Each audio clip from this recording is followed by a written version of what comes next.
عزيزي المشاهد، تخيل معايا كده وانت قاعد بتتفرج على فيلم، معاك مشروبك وفشارك، وتلاقي ممثل بيعمل دور مش لايق عليه خالص. بتحس ساعتها عزيزي المشاهد ان في حاجة غلط. عايز تعرف الغلط ده موجود فين؟ الغلط ده موجود في الكاستنج. ايوه، الكاستنج، المكان اللي بيتم فيه اختبار الممثلين. موضوع الكاستنج ده يا عزيزي المشاهد اقدم من كوباية الشاي باللبن.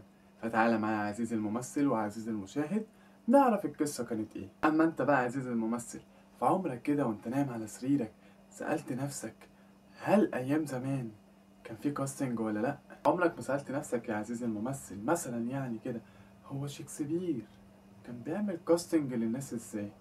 هل بقى كان بيقول لهم انت طويل فهتلعب دور الملك، وانت قصير فهتلعب دور هاملت؟ ولا كان بيعمل كاستنج ازاي؟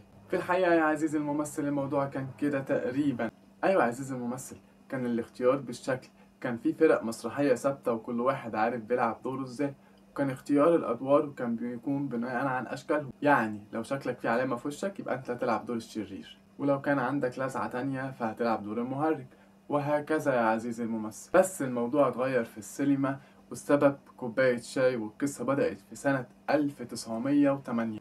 كان في ممثل اسمه ديفيد، ممثل فاشل قاعد في المكتب بتاعه بيشرب كوباية شاي بلبن بيسقسق فيها البقسماط.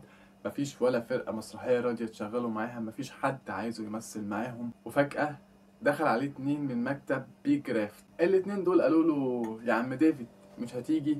قال لهم مش هروح. قالوا له تعالى احنا عايزينك معانا تخرج لنا افلام. فديفيد قال لهم يعني وكمان مش همثل فيها، هخرج لكم؟ لا يا عم انا مش جاي، انا معايا كوبايه الشاي.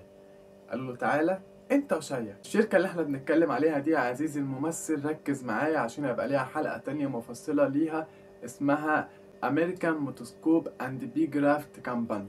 هنتكلم عليها في حلقه تانية وهتعرف الشركه دي قد ايه مهمه واثرت في صناعه الافلام. المهم يا عزيزي الممثل، عمك ديفيد لما دخل الشركه وهو لابس الشبشب ابو صباع ماسك كوبايه الشاي في ايده والبقسماطايه، عمل قلبان في الشركه. لا يا عزيزي الممثل، مش من صوت الشبشب والطرقعة بتاعته، عمل قلبان بأفكاره اللي عملها جوه الشركة. فتخيل معايا يا عزيزي الممثل تبقى شغال في شركة وفجأة يدخل عليك واحد بشبشب بصباع وعايز يغير معتقداتك في الشغل ويعمل قانون جديد. ديفيد وهو قاعد في الاجتماع مع كبار المنتجين الموجودين في الشركة سألهم وقال لهم انتوا بتختاروا الممثلين ازاي؟ صحاب الشركة بصوا لبعض كده وقالوا له شايف الباب ده يا ديفيد؟ اي حد بيدخل منه بيمثل على طول. والباب ده ما كانش باب شهرة يا عزيزي الممثل، ده كان باب الشركة. ديفيد قام وقف، مسك كوباية الشاي بتاعته وقال لهم انا مش هقبل اي ممثل يشتغل معايا غير لما اعمل له اختبارات. الناس بصت لبعض كده وسألت اختبارات؟ ويا ترى دي هتسميها ايه يا عم ديفيد؟ اسميها على اسم حبيبتي القديمة كاسرين. ما تلخص يا عم ديفيد، قول لنا الاسم عايزين نكتبه ونمضي العقد مع بعض. ديفيد قال لهم خلاص انا هسميها كاستنج. فالناس سألته هيكون عبارة عن ايه الكاستنج اللي انت بتقول عليه ده؟ قال لهم هنجيب الممثل يقف قدام الكاميرا، هنصوره وهو بيعمل مشهد واتنين والسيرة الذاتية بتاعته، ونقعد نتفرج عليها ونشوف اني اصلح واحسن للدور اللي احنا محتاجينه فيه. الشركة ما كانش فارق معاها اللي بيقوله ديفيد او اللي عايز يعمله، اللي كان فارق معاهم ان ديفيد يخرج لهم افلام. طبعا انت دلوقتي يا عزيزي الممثل بتلعن في ديفيد وبتشتم وبتدعي عليه وبتقول لي طب يا عم كريم انا هستفاد ايه لما اعرف تاريخ الكاستنج؟ يعني هو ده هيخليني كده انجح لما اروح الكاستنج؟ وردين عليك يا عزيزي الممثل ايوه يا عزيزي الممثل، اللي انا بشرحه لك ده دي معركة بدأت من سنة 1895 ولسه لحد دلوقتي شغالة يا عزيزي الممثل. طبعا انت فاكر ان الكاستنج ده حاجة ملهاش اي 30 لازمة. طب تعالى تخيل معايا كده يا عزيزي الممثل الفن بدون كاستنج هيكون شكله ازاي؟ طب تخيل معايا كده معاك شاي ومعاك مية ومعاكش كوباية، هتشرب الشاي ازاي؟ هو ده بقى التمثيل بدون كاستنج. طب تخيل معايا كده يا عزيزي الممثل فيلم قصة حب رومانسي بطولة حمدي الوزير، أو فيلم أكشن زي أفلام أحمد السقا بطولة محمد سعد، أو بطولة أحمد حلمي في فيلم إكس لارج. تخيل معايا الأفلام دي هيبقى شكلها إيه؟ الكاستنج يا عزيزي الممثل مش بيختار الممثل القائم على العمل، بيختار الروح اللي تكمل القصة. وبمناسبة الكاستنج يا عزيزي الممثل تعالى نروح مع بعض سنة 1999 في أمريكا وهناك كان في منتجين بيعملوا فيلم ذا ماتريكس. المنتجين قاعدين مع بعض في المكتب عاملين ميتنج وبيتعاركوا عشان عايزين ويليام سميث يكون بطل الفيلم. واثناء ما المنتجين قاعدين في المكتب بيتعاركوا، عزيز الممثل دخل عليهم السكرتير وقال لهم ان ويليام سميث اعتذر عن الفيلم لان عنده فيلم اخر في نفس الوقت. المنتجين بصوا لبعض، طب هنعمل ايه؟ طب هنجيب مين؟ ده خلاص احنا بدأنا تصوير، مين هيكون بطل الفيلم؟ ساعتها رجعوا للكاستنج والتصويرات اللي حصلت في الكاستنج. ساعتها اختاروا كينيو رافيرز هو يبقى بطل الفيلم. تخيل معايا عزيزي الممثل بقى ان لو ما كانش فيه كاستنج، هل هو كان هيكون بطل الفيلم ازاي؟ هيختاروه ازاي؟ بناء عن ايه؟ اوعى تفتكر يا عزيزي الممثل ان الكاستنج اهانة او انها الفرصة اللي تخليك تبدأ توصل لسلم المجد والنجاح. اوعى كمان تفتكر ان الكاستنج فكرة غريبة وان السبب فيها عقول مريضة وتحكم المنتجين في الممثلين. الكاستنج بيمنع اي ممثل يشتغل في الدور الا الشخص اللي احنا محتاجينه للدور بس، مع ان كلنا بنمثل على بعض في الحقيقة، بس كل واحد شاطر في الدور اللي هو بيمثله وبس. ففي اللي شاطر في دور الحب والاهتمام، واللي شاطر في انه يعيش علينا دور المظلوم، واللي شاطر انه يعمل نفسه الصاحب الجدع اللي مفيش منه اتنين. بس صدقني، الفرق ما بين التمثيل في الحقيقة والتمثيل في الافلام ان احنا في الفيلم عارفين امتى بنمثل وامتى بنبطل تمثيل، اما في الحقيقة ففي ناس بتمثل علينا واحنا مش عارفين ان هما بيمثلوا. عزيزي الممثل، اوعى لما تروح كاستنج من الكاستنات وتترفض هناك تروح تقعد في اوضتك على سريرك وتضلم الاوضه وتفضل تعيط وتمسح في دموعك. لا يا عزيزي الممثل، تعالى معايا احكي لك قصه سيلفستر السالوني. عارفه الراجل ده مفيش كاستنج الا واترفض منه. اللي يقول له صوتك وحش، واللي يقول له وشك مش هوليودي، واللي يقول له تمثيلك مش كويس، ومحدش كان مقتنع بيه. الراجل ده باع اللي وراه واللي قدامه ووصل لدرجة انه ما بقاش معاه فلوس خالص. من شدة جوعه باع الكلب بتاعه عشان ياكل بدل ما ياكل كلبه. الراجل ده كتب قصة ملاكم اسمه روكي، وراح بالقصة دي عشان يعرضها على المنتجين لان دي اخر امل موجود له في الوسط الفني او اخر امل بالنسبة له. راح قدمه شركات الانتاج، كل الشركات عجبها قصة فيلم روكي، بس كله كان عايز بطل يكون موجود غيره، وسيلفستر كان مصر انه هو اللي يكون بطل الفيلم بتاعه. لحد ما شركة انتاج واحدة وافقت على الفيلم واصبح فيلم روكي اللي كلنا بنحلف بيه. طبعا انت عزيزي المشاهد لما سمعت الكلمتين دول عايز تروح تبيع كلبك دلوقتي او تاكله عشان توصل للي انت عايزه وتنجح. انا مش عايز اقول لك كده، انا عايز اقول لك اللي في ناس كتير تعبت واشتغلت على نفسها واترفضت مرة واتنين وتلاتة واربعة ومليون لحد ما نجحت ووصلت للي نفسها فيه. اما بقى عندنا هنا في مصر فهحكي لك قصة شبهها، بس مش هقول لك مين هو الممثل. هستناك تتوقع اسم الممثل ده في الكومنتات. والشخص ده اتولد يوم 18 نوفمبر سنة 1949 في الشرقية. كان الطفل الوحيد لأمه، أبوه توفى وهو صغير وكان حلمه يقف على خشبة مسرح. الممثل ده يا عزيزي الممثل ما كانش عايز يبقى وسيم ولا كان عايز يبقى نجم، كان كل اللي عايزه إنه يبقى ممثل صادق، يلبس بدلة ويطلع يقف على خشبة المسرح ويمثل بصدق.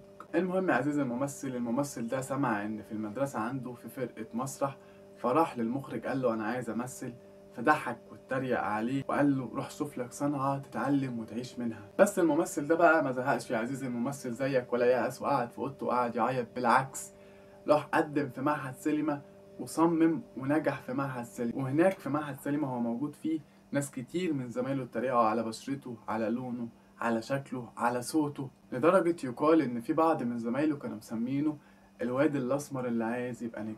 لكن بقى بطلنا وبطل حكايتنا ما استسلمش، بالعكس دور على كل المسرحيات وبقى بيخش بدور صغير او يخش بعمل عشان خاطر يبان ويتعرف، لحد ما اتخرج سنة 1973 بمرتبة امتياز وكان الأول على دفعته. يعني ده كان ماشي بمبدأ قسطنطين السنسلافسكي، وهو إنه يدخل في الحالة الانفعالية بتاعة التمثيل أو الشخصية اللي هو بيلعبها، ولو وصلت للعياط فهو كان بيعيط فعلا. بالرغم من كده بطلنا لما اتخرج من المعهد لقى الأبواب كلها مقفلة في وشه على عكس المتوقع، مع إنه خارج بامتياز، ولقى نفسه مش عارف حتى انه يلعب ادوار صغيرة في التلفزيون، لحد ما جت دور عليه اللي غير كل حياته. وبدأوا في اول يوم تصوير، والمنتج يومها يقال ان هو قال له انا ما كنتش مقتنع بيك ولا كنت مقتنع بيك كممثل، بس اقتنعت لما شفتك بتمثل قدامي وصدقتك، ومن هنا انطلقت الأسطورة، ومن هنا بدأت حياته الفنية. بس ما تتخيلش إن الشخص ده ما عاش حياة كريمة، بالعكس ده مات وحيد في سريره في مستشفى دار الفؤاد سنة 2005.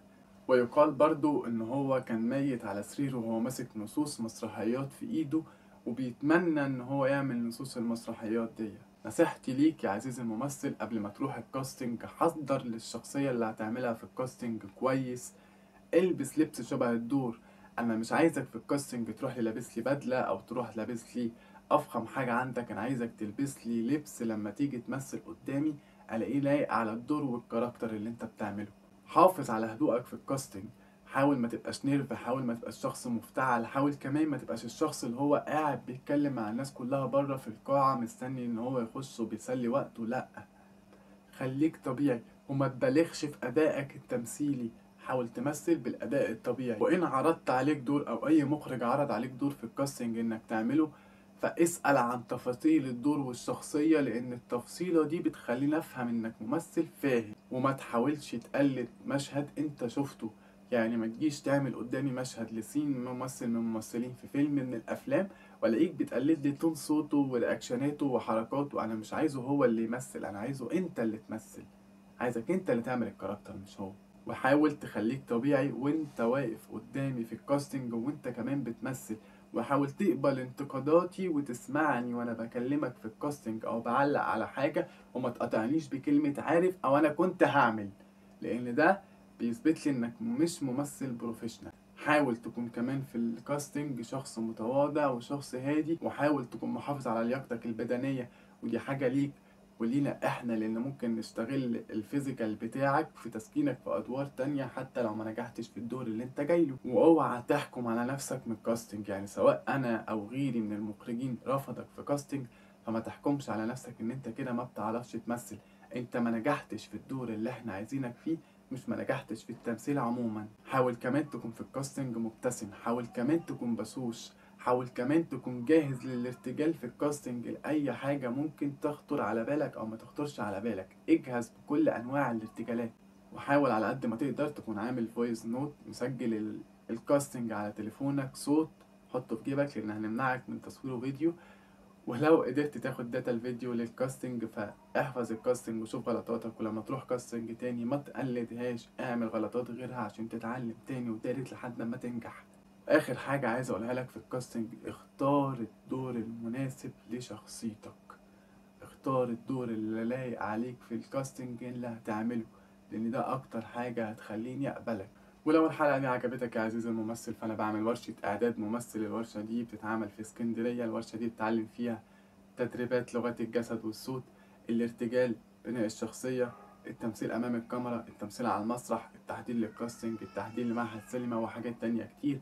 هتلاقي رابط الورشة موجود عندك تحت في الكومنتات. وفي النهاية يا عزيزي الممثل، الكاستنج مش اختبار تمثيل، الكاستنج اختبار حياة. وافتكر يا عزيزي الممثل ان كل نجم كبير بدأ بالمرحلة اللي انت فيها في الكاستنج، وانك مش لوحدك اللي اترفضت في الكاستنج. ويمكن الرفض اللي بيحصل لك في الكاستنج ده وبيكسرك هو اللي بيشكلك وبيقوي معدنك وبيصنع منك ممثل ونجم عالمي. وما تنساش يا عزيزي المشاهد، لو عرفت اسم البطل اللي اتكلمنا عنه تكتب اسمه في الكومنتات. اما انت يا عزيزي الممثل فخلي بالك، الكاستنج مش اول ولا اخر الحياة. الكاستنج هو مرحلة بنمر بيها في حياتنا، فركز كويس قوي في الكاستنج عشان تعرف تنجح فيه.